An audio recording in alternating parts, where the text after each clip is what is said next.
So back on part 2 of the Alpina D3. So we're about to take the engine out, got the gearbox out.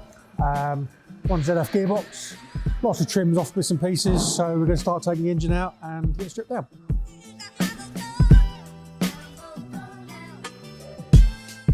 So this is where the fun begins. Stop you just a little bit. That's good.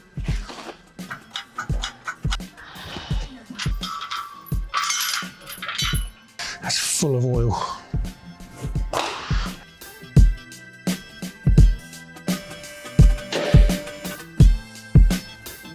Oh, too much. That's it. It's all right. Okay, good to see it. Be nice. Lovely, thank you.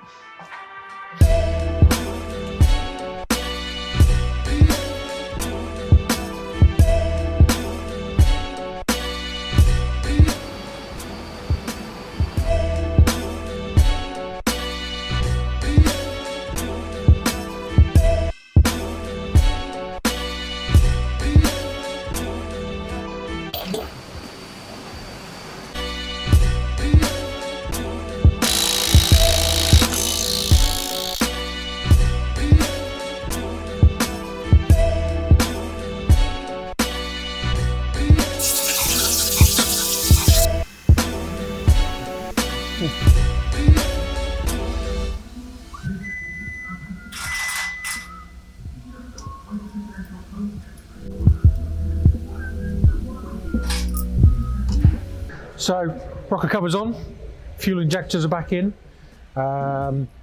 Just sorting out some of the oil leaks, further oil leaks. Got to change all the vacuum hoses for the turbos because they're all deteriorated and splitting.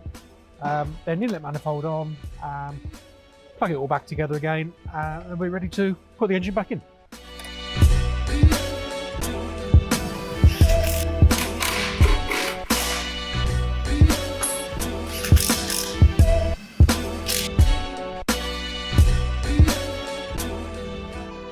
So oil leaks all sorted, and now time to get the engine in.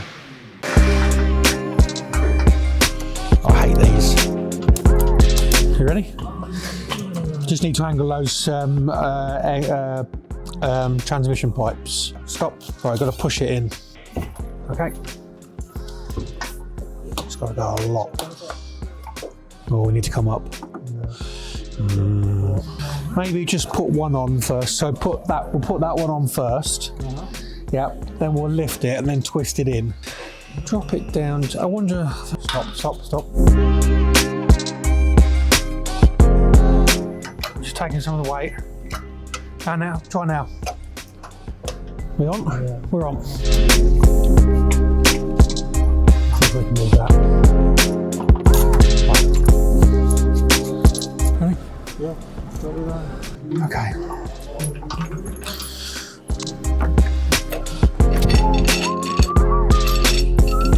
What I'm doing here is just balancing the engine because the engine sits forward like that, so we need to tip it back so it enables me to put the gearbox on the back.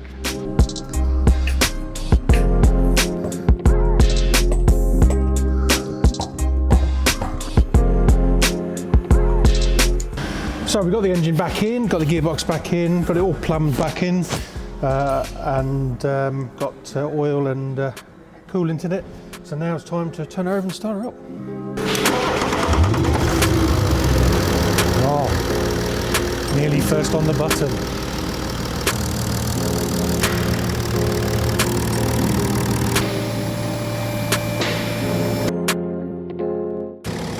Just checking all my connections for obviously transmission and oils and bits and pieces.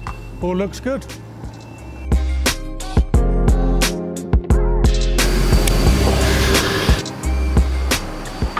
So what have we achieved? So this Alpina came in initially for oil leaks. So we come to change the oil filter housing and rocker cover. But what we found in actual fact was that the timing chain was loose. We had a couple of other leaks. Found the main vacuum line from the oil pump was cracked and split, and a boost pipe was worn, so we ended up changing all them at the same time.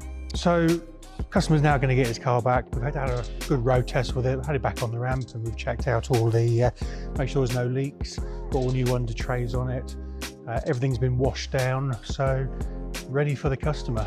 So we give a 2-year warranty, so everything that we've done is 2-year, 24,000 miles warranty, irrespective. Just wish all garages could do that same sort of service, really. But I've seen the car through from beginning to end in one go. I'm happy with it. I know the customer will be happy with it. Thank you for watching.